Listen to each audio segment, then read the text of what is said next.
Hello friends, real life video में आपका स्वागत है। आई होप आप सभी लोग ठीक होंगे। तो आज का वीडियो काफ़ी इंटरेस्टिंग है आप लोगों के लिए, क्योंकि आज हम बात करेंगे रेलवे में मिलने वाली ग्रुप डी हो चाहे ग्रुप सी हो को कौन कौन सी छुट्टियां मिलती हैं।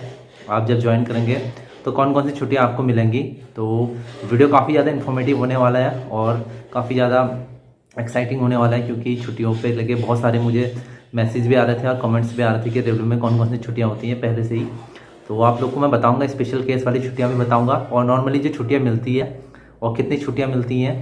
और छुट्टियां तो बहुत सारी मिलती हैं, अलग अलग केसेस होते हैं। तो नॉर्मली जो छुट्टियां मिलती हैं वो मैं आप लोग को बताऊंगा, तो वीडियो एंड तक। Types of leave in railway में सबसे पहले हम जो जनरली बात करेंगे, जो लीव्स हमें मिलती है ग्रुप डी हो चाहे ग्रुप सी हो, तो वो होती हैं कैजुअल लीव्स। ठीक है, कैजुअल लीव्स होती हैं, ये 10 होती हैं लाइन कर्मचारियों के लिए, जो लाइन एम्प्लॉयज़ होते हैं, जैसे ट्रैक मेंटेन है, पोर्टर है, स्टेशन मास्टर, गार्ड, ये जो ऑफिस वगैरह से हटके।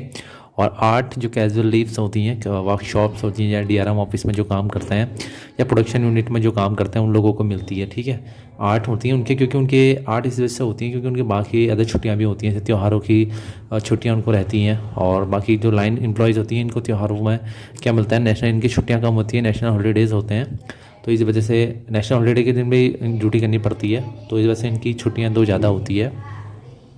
और दूसरी हमारी जो मेन जो हमारी जो छुट्टी है वो है लीव ऑन एवरेज पे, यानी LAP कहते हैं इनको। ठीक है, एक छुट्टी ये भी होती है। जनरली जो छुट्टियाँ वो बता रहा हूँ आपको जो मिलती हैं, ये 1 जनवरी से मिलती हैं हमें। 1 जनवरी से मिलती हैं, 1 जनवरी से 30 जून के बीच में क्रेडिट होती हैं। ठीक है, 15 क्रेडिट होती हैं उसके, फिर 1 जुलाई से 31 दिसंबर के बीच फिर 15 क्रेडिट होती हैं, यानी 30 अगर टोटल मिला दी जाए तो 30 LAP मिलती हैं पूरे साल भर में।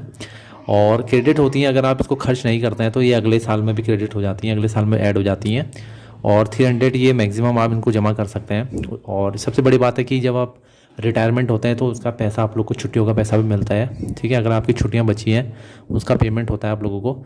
और ये जो कैजुअल लीव होती है ना, कैजुअल लीव्स अगले ईयर में एक्सटेंड नहीं होती हैं, इसको एक ही साल में ख़त्म करना होता है। ठीक है, तो ये एक ही साल में अपने ख़त्म करना होता है ईयरली में। और अगली हमारी छुट्टी है वो है हाफ LAP, यानी हाफ एवरेज पे जो होता है। ठीक है, लीव में LAP का ही हाफ होता है, तो ये 20 मिलती हैं हमें। ठीक है, 10 करके मिलती हैं, जैसे यहाँ पे 15 मिलती हैं, तो 10 6 महीने के लिए 10 क्रेडिट होती हैं, अगले 10 6 महीने के लिए 10 क्रेडिट होती हैं, तो टोटल ये 20 मिलती हैं हमें पूरे साल भर में। और ये इनका केस क्या होता है, सीरियस केस में मिलती है, जैसे सिक लीव हो, आप बीमार हो, ठीक है, उस लीव पे, उस छुट्टियों पे आप इसको लगा सकते हो अगर आपके पास है। तो मेडिकल ऑफिसर जो होता है वो इसको देता है। ठीक है, मेडिकल ऑफिसर जब बना के देता है तो ये छुट्टियां लगती हैं। हाफ LAP कहते हैं इनको, यानी जैसे मान लीजिए आपने 20 LAP अगर आप लोगों ने ले ली हैं तो आपको 10 दिन का वेतन मिल जाएगा। ठीक है, 10 दिन का पूरा वेतन मिलता है। ठीक है, तो हाफ होती है, हाफ LAP मतलब 1 दिन का आधा वेतन आप लोग को मिलता है। ठीक है, हाफ LAP का मतलब होता है आधा वेतन आप लोगों का। तो अगर आप 20 LAP लगाते हैं तो आपको 10 दिन का वेतन मिल जाता है, यानी 10 दिन की पूरी आपकी सैलरी बन जाती है। ठीक है, तो हाफ, इसलिए इसको हाफ LAP कहते हैं। और अगला जो मेन हमारी जो होती है वो LWP होती है। तो LWP मतलब लीव विदाउट पे। तो लीव विदाउट पे मतलब आपको कोई पे नहीं मिलेगा इस लीव में।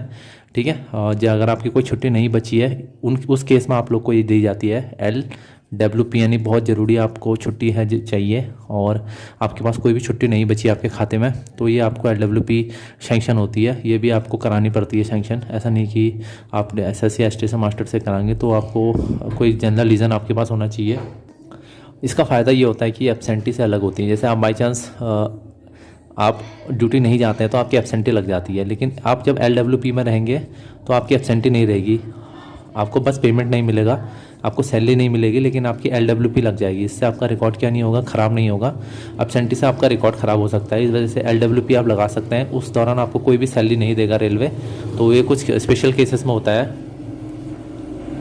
अगली जो छुट्टी होती है वो मैटरनिटी लीव होता है, ये फीमेल्स को दी जाती है। ठीक है, फीमेल्स जो कैंडिडेट होती है रेलवे में, चाहे ग्रुप सी, ग्रुप डी या किसी भी उसमें हो, तो उनके 2 बच्चों तक का उनको 180 दिन मिलती है। ठीक है, उन्हें मातृत्व अवकाश कहते हैं।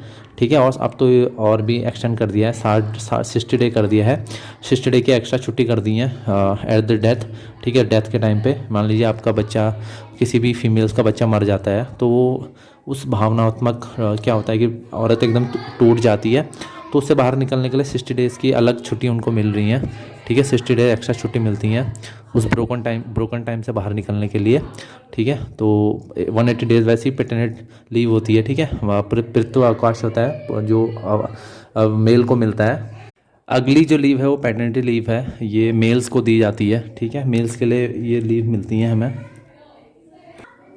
तो 15 दिन का ये मिलता है, ठीक है। और 6 मंथ्स पे ले सकते हैं या बिफोर बाई चांस आप फादर बनते हैं उससे पहले भी ले सकते हैं, या 6 मंथ के अंदर लिखते हैं। तो 2 बच्चों के लिए मिलती है, वैसे 2 बच्चों तक का मिलता है, और अगर नहीं लेंगे आप तो ये लैप्स हो जाती हैं, ठीक है। और अगली जो छुट्टी है वो है चाइल्ड केयर लीव्स। ये माइनर बच्चों के लिए मिलती है, 2 बच्चों के लिए, जो आपके बच्चे अगर 18 साल से छोटे हैं तो 2 साल का टोटल लीव मिलता है ये चाइल्ड केयर अपने पूरी सर्विस में। और 2 चिल्ड्रंस के लिए मिलता है, जैसे चिल्ड्रंस को बाई चांस आपके बच्चे छोटे हैं उसको स्टडी के लिए, अगर वो बीमार हो गया है, किसी एग्ज़ाम दिलवाने आपको उसको जाना है या ट्रेवल के लिए, तो ये कुछ रीज़न हो सकता है। तो चाइल्ड केयर लीव जैसे पता चल रहा है, तो आपको इसमें भी इस सीख में भी आपको पूरी सैलरी दी जाती है। तो ये चाइल्ड केयर लीव्स और बाकी इसमें भी आप लोग को पूरी सैलरी दी जाती है। तो सैलरी नहीं करती इन लीव्स में अगर आपको मिलती है, तो यही रीज़न है, नहीं तो सैलरी भी कट हो जाती है अगर आप लोग वैसे ही बिना बताए जाते हैं। तो इन छुट्टियाँ अगर ये लग जाएंगी तो आपकी सैलरी कट नहीं होगी। और अगली जो लीव है वो है हॉस्पिटल लीव या ग्रुप सी डी के लिए। इसमें आप बाई चांस ड्यूरिंग ड्यूटी के ड्यूरिंग आप इंजर्ड हो जाते हैं तो आपको मेडिकल ट्रीटमेंट के लिए आपको छुट्टी दी जाती है, और मेडिकल सर्टिफिकेट इसमें आप लोग का जारी किया जाता है, तभी आप लोग को ये छुट्टी मिलती है हॉस्पिटल लीव्स पे। और 120 डेज़ मैक्सिमम ये छुट्टी मिलती है, ठीक है। टोटल छुट्टियाँ अगर आप लोग मिला दें तो 120 डेज़ ये मिल सकती हैं आप लोग को हॉस्पिटल लीव्स। और इसमें भी आप लोग की सैलरी नहीं करती है जब ये छुट्टी मिलती है, और इसका रीज़न यही कि आप ड्यूटी के दौरान अगर इंजर्ड हुए हों तो उसके ट्रीटमेंट के लिए, हॉस्पिटल ट्रीटमेंट के लिए छुट्टियाँ दी जाती हैं। बाकी जो अगली जो लीव है वो है स्टडी लीव्स। स्टडी लीव्स काफ़ी ज़्यादा इंपॉर्टेंट रहती है, आप लोगों में भी इसको जानने की उत्सुकता होगी। तो ये हायर स्टडीज़ के लिए मिलती है। हायर स्टडीज़ के लिए ऐसे जैसे वो प्रोफेशनल टेक्निकल हो सकता है और आपके वर्क प्रोफाइल से रिलेटेड होना चाहिए, ठीक है। और ड्यूटी से कनेक्टेड लिखा है मैंने। और 24 मंथ से मिलता है एंटायर सर्विस, पूरी सर्विस में 24 मंथ आप लोग को मिलेगा, और 12 मंथ एक टाइम में मिलता है आप लोग को, 1 साल की छुट्टी एक साथ एक बार में मिलेगी।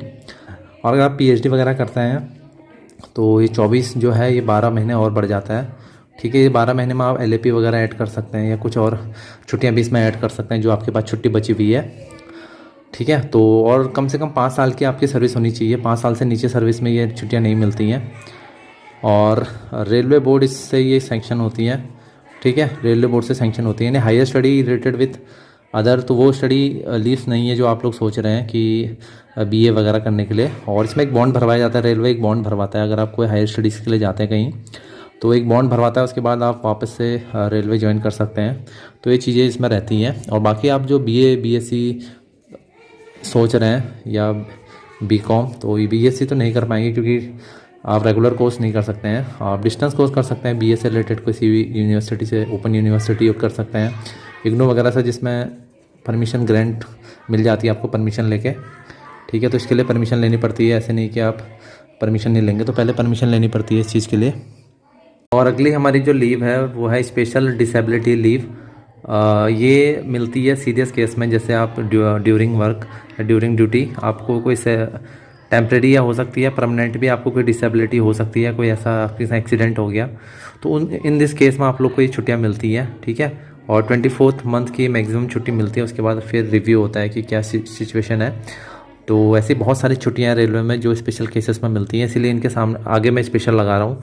आप सभी में देख लीजिए जो छुट्टियाँ स्पेशल हैं या सीरियस केस में मिलती हैं वो छुट्टियाँ होती हैं। शुरू की जो 5 छुट्टियाँ मैंने आप लोग को बता रखी हैं, 1 से लेकर 5 तक की छुट्टियाँ, वो नॉर्मल केस में मिलती हैं, ठीक है। और ये जो छुट्टियाँ होती हैं स्पेशल लीव्स होती हैं, इसलिए इनको स्पेशल लीव्स कहें, चाहे हॉस्पिटल लीव हो चाहे डिसेबिलिटी लीव हो। और भी बाकी जो लीव्स हैं उसको मैं पार्ट 2 पे कवर करूँगा।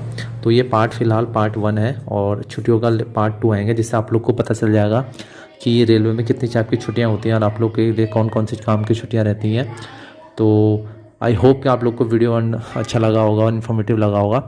तो वीडियो अच्छा लगा तो आप ज़रूर शेयर करें और बताएं, कमेंट्स करें कि किस तरह की छुट्टियाँ आप लोग को पता करनी है। तो मिलते हैं आप लोग से नेक्स्ट ऐसी वीडियो में। जय हिंद।